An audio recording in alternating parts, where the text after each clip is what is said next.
January 1st, 1883. Dear Journal, today marks 20 years that all African American people are free from slavery. The Emancipation Proclamation was issued by President Abraham Lincoln today 20 years ago. Today, Papa showed me a nice speech by a man by the name Frederick Douglass delivered in Washington, D.C. almost 7 years ago. Parts of this speech really caught my attention because it gives me more feelings toward Abraham Lincoln. Background on Frederick Douglass is he was a civil rights activist. He was born into slavery in Talbot County, Maryland, and escaped on September 3, 1838.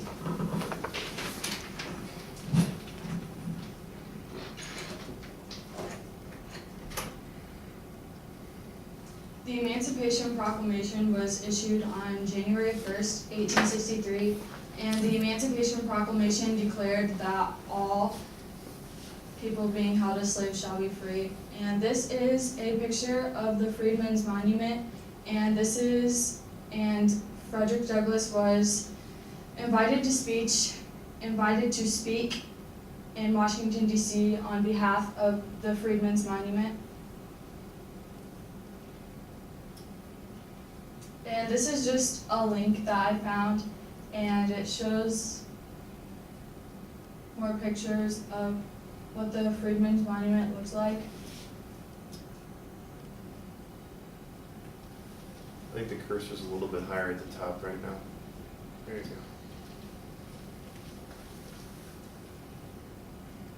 So in this picture, this is just like a picture of what is on the back of the monument. And the monument is pretty much a monument of Abraham Lincoln and a slave down on his knees. And so here's just some pictures of what the monument looks like.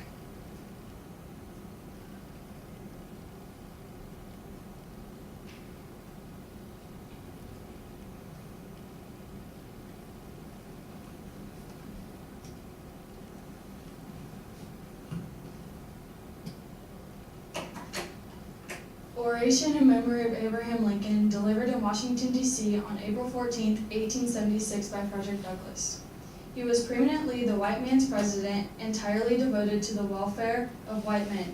He was ready and willing at any time during the first years of his administration to deny, postpone, and sacrifice the rights of humanity and the colored people to promote the welfare of white people in this country. To me, this means that Abraham Lincoln would give up rights of an African American citizen to increase the happiness and wealth of white people.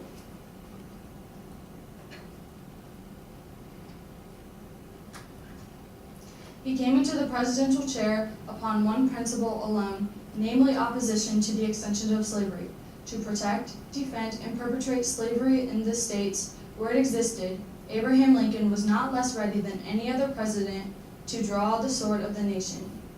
He was ready to execute all the supposed guarantees of the United States Constitution in favor of the slave system anywhere inside the slave states.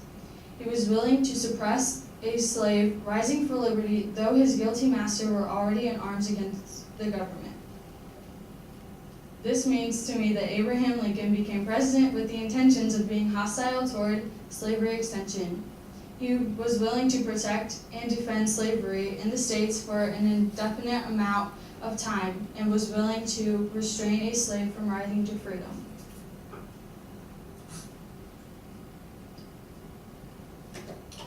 You are children of Abraham Lincoln. We are at best his stepchildren, children by adoption, children by forces of circumstances and necessity. This means to me that we are all children of Abraham Lincoln, but we're best at being children, not through blood, and I think that Douglass is meaning this in a negative way, as to maybe we are too good to be direct children of Abraham Lincoln.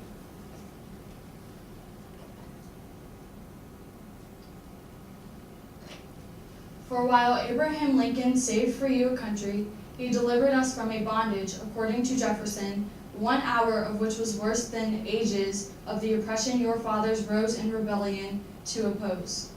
This means to me that Abraham Lincoln saved a country, delivered African Americans from slavery, which is worse than when our founding fathers fought Great Britain.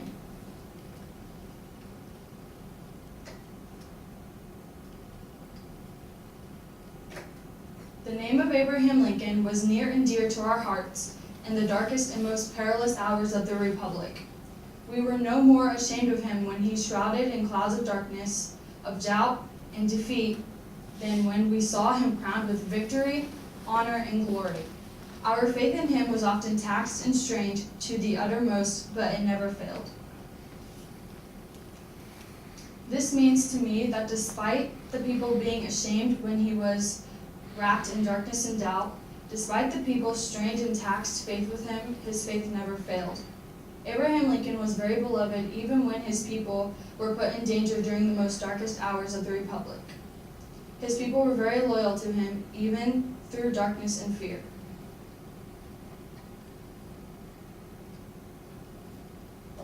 Despite the mist and haze that surrounded him, despite the tumult, the hurry, and the confusion of the hour, we were able to take a comprehensive view of Abraham Lincoln and to make reasonable allowance for the circumstances of his position.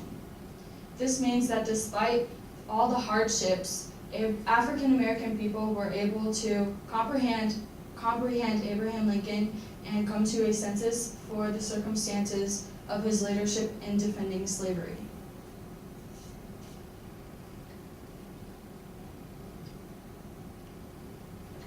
When therefore it shall be asked what we have to do with the memory of Abraham Lincoln, or what Abraham Lincoln had to do with us, the answer is ready, full, and complete.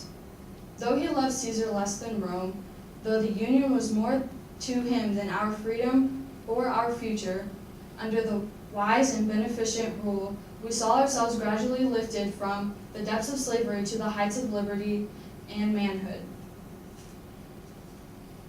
This means to me that African Americans should remember Abraham Lincoln as the cause of seeking heights of liberty and manhood, even though the Union was more important than our freedom and our future.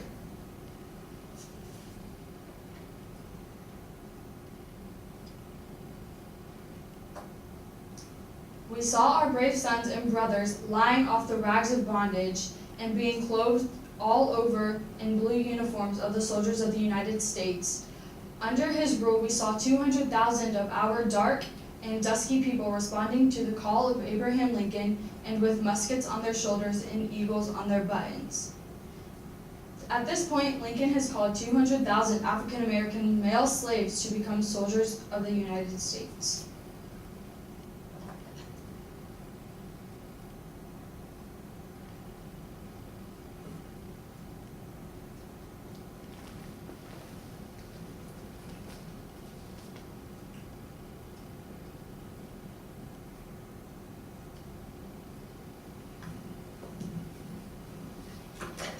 We saw the Confederate States based upon the idea that our race must be slaves and slaves forever, battered to pieces and scattered to the floor winds under his rule, and in the fullness of time, we saw Abraham Lincoln.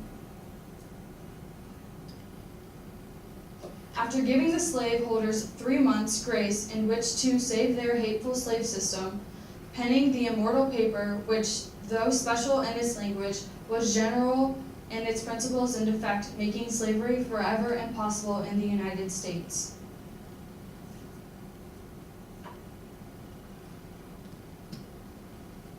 Though Mr. Lincoln shared the prejudices of his fellow white countrymen against the Negro, it is hardly necessary to say that in his heart of hearts he loathed and hated slavery.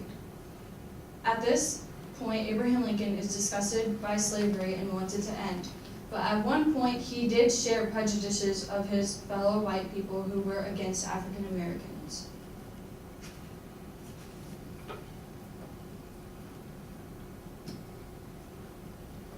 But dying as he did die, by the red hand of violence, killed, assassinated, taken off without warning, not because of personal hate, for no man who knew Abraham Lincoln could hate him, but because of his fidelity to the Union and liberty. He is doubly dear to us, and his memory will be precious forever. In doing honor to the memory of our friend and liberator, we have been doing highest honors to ourselves and those who come after us.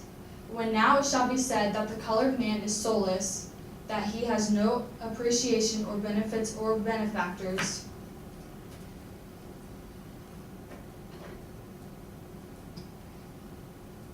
We may calmly point to the monument we have this day erected to the memory of Abraham Lincoln.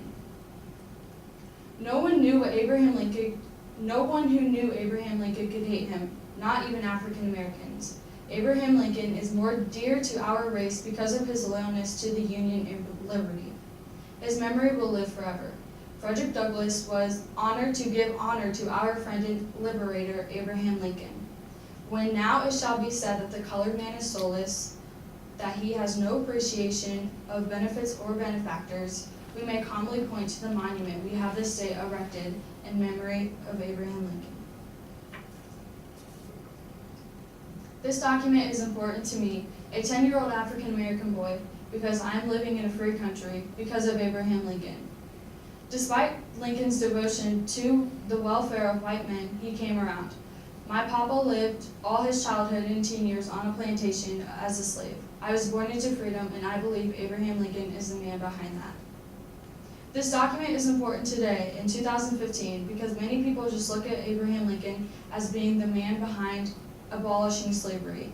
They don't see that he did once support the welfare of white people more than African Americans.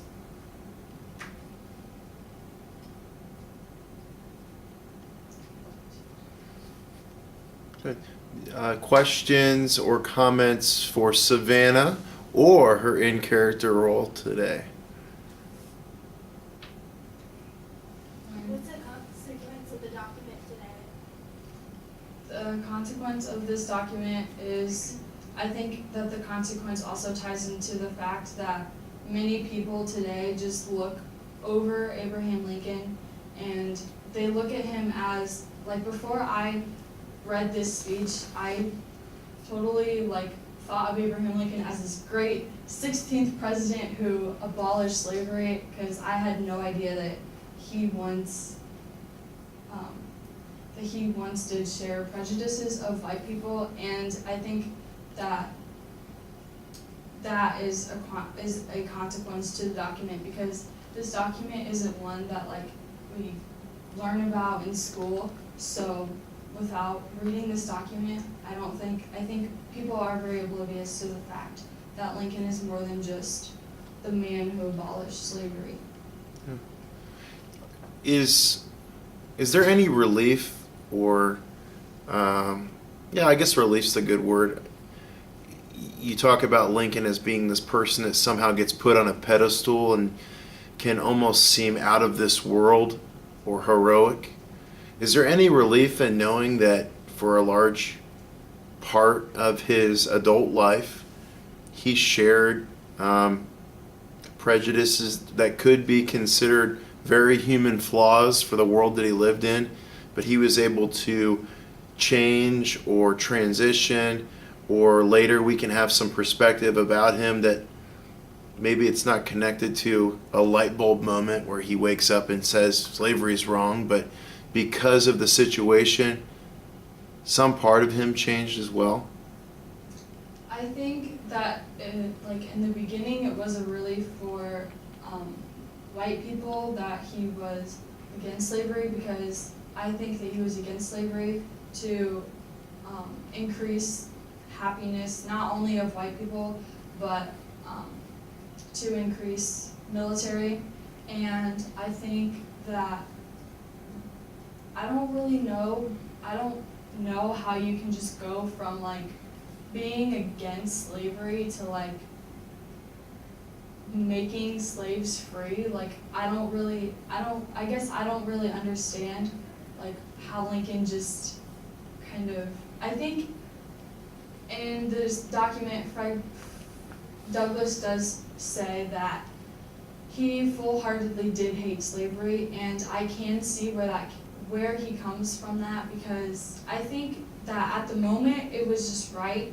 I think in the moment it was right for Lincoln to enforce slavery and to increase the welfare of white people and maybe the military. And then I think that once once he just kind of felt like it was time, he enforced the Emancipation Proclamation to free slaves. How do you think, this document's written roughly a decade after Lincoln's death, correct? Yes. Okay. How do you think things might have been different in Douglass's perspective as far as, he's giving us kind of a roadmap for how black people, African Americans, freed slaves, that generation of new children being born, how they could remember Lincoln given the fact that the Union prevailed and that the 13th Amendment is passed after his death. How do you think Douglass might have remembered Lincoln had he still been killed and had still tried to eliminate slavery? But how do you think he might have remembered him differently if the Union hadn't been preserved and the Confederacy had been able to become a new country? I still think Frederick Douglass would find the heroic side in Lincoln, just because I still think that Abraham Lincoln would eventually pass the Emancipation Proclamation, because back with Emma's speech, the Emancipation Proclamation was going to be issued at an earlier date. So I think that even if the military wouldn't have came through, that Frederick Douglass would still see the heroic side of Abraham Lincoln, because I think that he would still abolish slavery. Mm-hmm. Do you think that at the conclusion that Douglass came to, and it took him a decade to come to this type of peace inside, dealing with this, if Lincoln hadn't been assassinated, achieved some type of martyrdom, if he would have lived, the war would have ended, the Union prevailed, and slavery ended. Do you think that Douglass would have still come to this type of conclusion, or it might have been different if, say, Lincoln's alive when Douglass is giving this? I think that Douglass's words would still be the same if Lincoln would have lived and had not been assassinated, just because, like, in the entire document, he kind of shows, like, his feelings, how he's against Lincoln, and then he eventually, like, gets on, like, what Lincoln's perspective. So I think that even if he would have lived, like, this document, it still would have turned out the exact same. Okay. Did you find anything in your research that showed that this was a widely received, well-received speech, or if there were some people that disagreed with it? How did the audience kind of react to this? I would definitely, there were definitely some disagreeing, because partly to the fact that there are just still prejudiced people in this world today who don't think that African American or people of different ethnicities should have the same rights as them. Okay. Any other questions or comments? All right, let's give Savannah a round of applause.